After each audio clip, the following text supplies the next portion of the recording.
कसम से बता रहा हूँ, इससे दर्द भरा मूवमेंट मैंने आज तक नहीं देखा। एक बार को तो ये लगा इसने अपना पर्सनल एक्सपीरियंस शेयर कर दिया हो, मगर जब ये देखा और उसके साथ ये जोड़ा तो एक ही बात समझ में आई, कम से कम इतना मोटा रहा होगा। क्या चीज भैया? मुझे नहीं पता देश में क्या चल रहा, दुनिया में क्या चल रहा, पड़ोस में क्या चल रहा, मोहल्ले में क्या चल रहा, मगर तुम्हारे घर में वो जरूर पता है। तुम्हारे घर की औरतें ये जो चिलकनी लिपस्टिक लगा के ये कर रही हैं,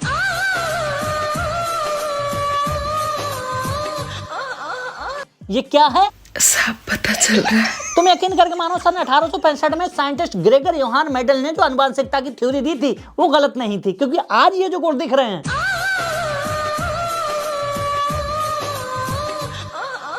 ये उन्हीं की थ्योरी पे बेस है। मतलब आज जो बंदा जैसा दिख रहा है, जैसी भी हरकत कर रहा है, वो उन्हीं की दादा परदादा पीढ़ी दर पीढ़ी से आए हुए गुण हैं।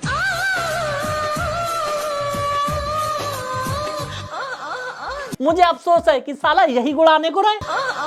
मैंने सारे तार जोड़ के देखे और अब मुझे रियलाइज हो रहा है कि अंग्रेजों ने हमें सिर्फ गुलाम नहीं बनाया था, उन्होंने हमें गुलाम बनाया होगा।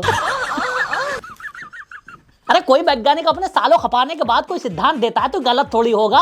और ये जो चीज है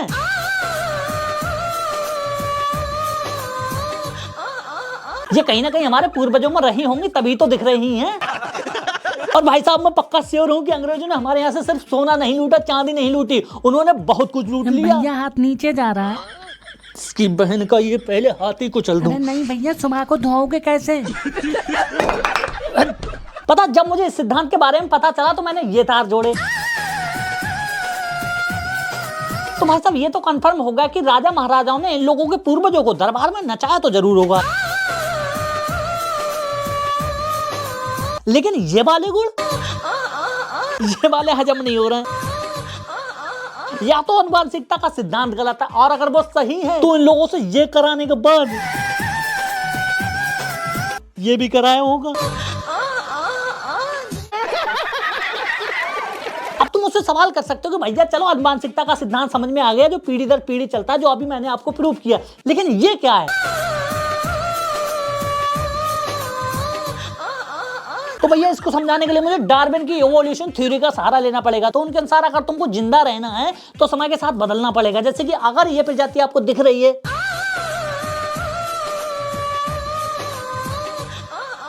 मतलब इसने अपने आप को बचा लिया होगा, किसके दम पे? इसके दम पे। जैसे कि पहले युद्ध होते थे, दुश्मन की पूरी प्रजाति खत्म कर देते थे, लेकिन आज ये अगर जिंदा है तो समझो कि इसने दुश्मन के सामने हथियार डाल दिया होंगे और दुश्मन ने इसे जिंदा तो छोड़ा, मगर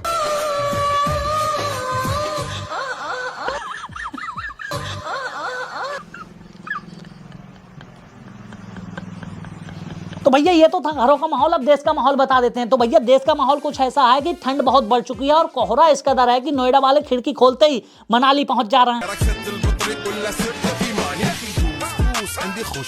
जो बादल आदमी पैराग्लाइडिंग करके देखने जाता था वो घर बैठे देख ले रहा है।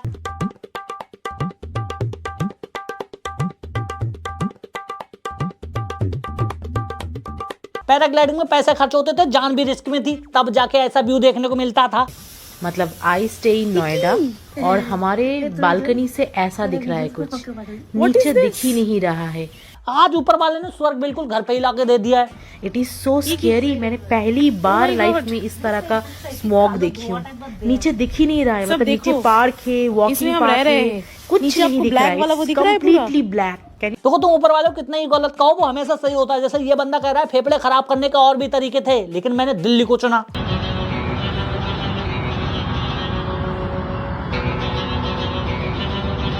अब सोचने वाली बात नहीं, एक बंदा फेफड़ा खराब करने के लिए बीड़ी पीता, सिगरेट पीता, कितना पैसा लगता, ऊपर वाले ने फ्री में खराब कर दिए। Can you see this? मतलब ऐसे हालत में हम रुक रह रहे हैं तो हमारी जिंदगी तो खत्म भाई। नहीं भाई, दिल्ली का पोल्यूशन ऊपर वाले ने फ्री फंड में इतना बढ़ा दिया, पता नहीं डॉक्टर क्यों खोला छोड़ के भाग रहे हैं। पोल्यूशन के चलते डॉक्टर्स अब खुद दिल्ली से भागने को कह रहे हैं। Because it's not just temporary सांस की दिक्कत या सर्दी खांसी, हमारे फेफड़े कार्बन डिपॉजिट से परमानेंटली काले हो रहे हैं। नहीं तुम खुद बताओ, इससे ज्यादा अक्लमंदी क्या होगी? पहले खुद से पोल्यूशन बढ़ाया, अब खुद ऑक्सीजन मोल ले लेके पी रहा है।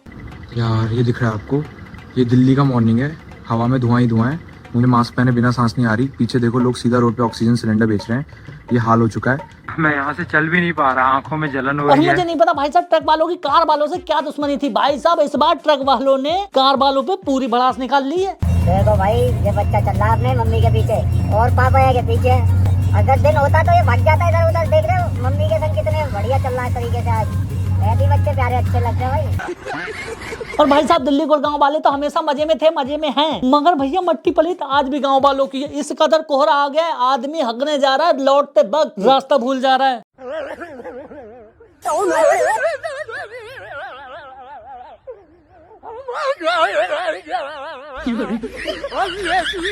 और दिल्ली गुड़गांव वालों को ज्यादा से ज्यादा क्या होगा, आधे फेफड़े प्रदूषण से पहले जल जाएंगे, बाद में लकड़ियां कम लगेंगी। वो गांव वाला बेचारा सुबह मेरी भैंस बांध के बाहर गया कि आगे दूध दुहेगा, वहां रास्ता भूल गया।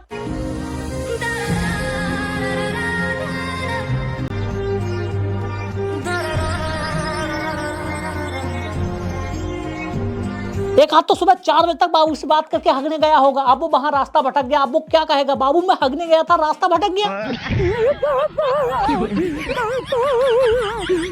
तो भाई साहब ये तो था कोहरे का कहर, अब दिखाता हूँ असली कहर, क्योंकि जो बात दिल तक जाए समझो वही असली चोट है। और वो है ठंड। भाई साहब ठंड ने इस कदर जलील किया है, भाभियां ऐसे चुटकी ले रही हैं। देवर जी ठंड बहुत पड़ रही है, अपने भैया को बुला दो।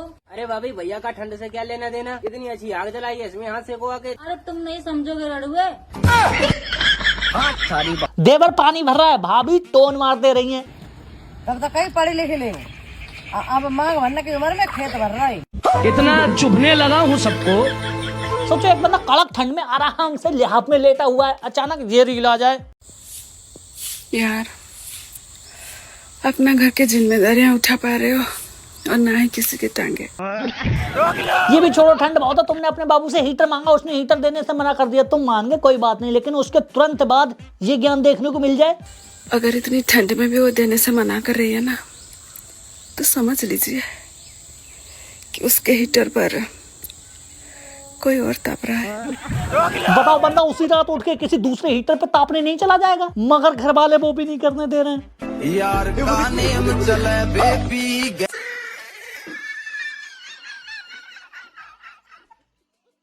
भाई साहब आदमी का मानसिक संतुलन इस तरह खराब हो गया, रात में इस तरह की रील नहीं सोने दे रही है। जब दिन निकल रहा तो वो उन रीलों से बाहर नहीं निकल पा रहा है, और कोई बंदा कुछ भी काम बता रहा है तो वो वहीं पहुंच जा रहा है। ओ भाई थोड़ा सामान पे हाथ लगा दिए। तो कबीरदास जी ने एक बात कही थी, इश्क न देखे जात को जात, नींद न देखे टूटी घाट, भूख न देखे झूठा भात, और प्यास न देखे धोबी घाट। मैं कहूंगा उन्हें एक बात और कहनी चाहिए थी, और वो थी ठंड, क्योंकि जो चीज इतनी भयंकर हो, राम राम राम राम राम राम राम राम राम राम राम राम राम राम सच है। उससे इतने बड़े फिलोसफर का कुछ ना कहना, कुछ ना बोलना, बात हजम नहीं होती। अरे कुछ बोल देते, कुछ लिख देते, तो आज आदमी ये क्यों कर रहा होता।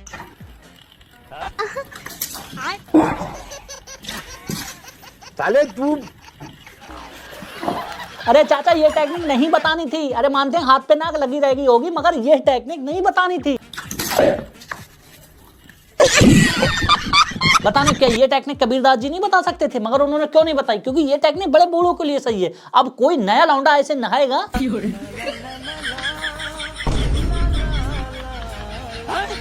तो कितनी बेकार बात होगी। और उससे भी बेकार बात, इतनी कड़कती ठंड में नैनीताल के माल रोड पे कोई माल ऐसे घूम रहा हूँ। दोस्तों ये है नैनीताल का माल रोड, और अभी मैं आपको बहुत इंटरेस्टिंग चीज दिखाने जा रहा हूँ, गौर से देखिएगा। ये देखो, इसको ठंडी नहीं लग रही, हम लोग यहाँ मरे जा रहे हैं। हमें भैया ऐसा कौन सा चमनप्राश खा रही है। और ये लौंडों का हाल है भाई साहब, देख लो मफलर लाना भूल गया, जैकेट भी पहना, लेकिन उसकी ठंड नहीं रुक रही है। मैं इस बार मर के गया ऊपर, तो भाई ऊपर वाले से एक ही क्वेश्चन करूंगा, हमारे साथ अन्याय क्यों। भाई कबीरदास जी ने इस पे कोई दोहा इसलिए नहीं लिखा होगा कि अगर वो कोई सोल्यूशन दे देते तो भाई साहब ये नहाना छोड़ देता। बिना कोई सोल्यूशन दिए तो यहाँ तक पहुँच रहे हैं। हाँ तो गाइस बहुत तेज ठंडी लग रही थी, अब सहा नहीं जा रहा है, तो जा रहा हूँ सीधा हीटर का जुगाड़ करने। हाँ तो गाइस इसी हीटर की बात कर रहा था, देखिए बिल्कुल ठंडी नहीं लग रही है। बाबू चिपको ना। बाबू तो ठीक है गाइस, वीडियो को लाइक शेयर सब्सक्राइब और कमेंट, ठीक है। कौन सा पार्ट अच्छा लगा कमेंट में। मिलता हूँ नेक्स्ट वीडियो में।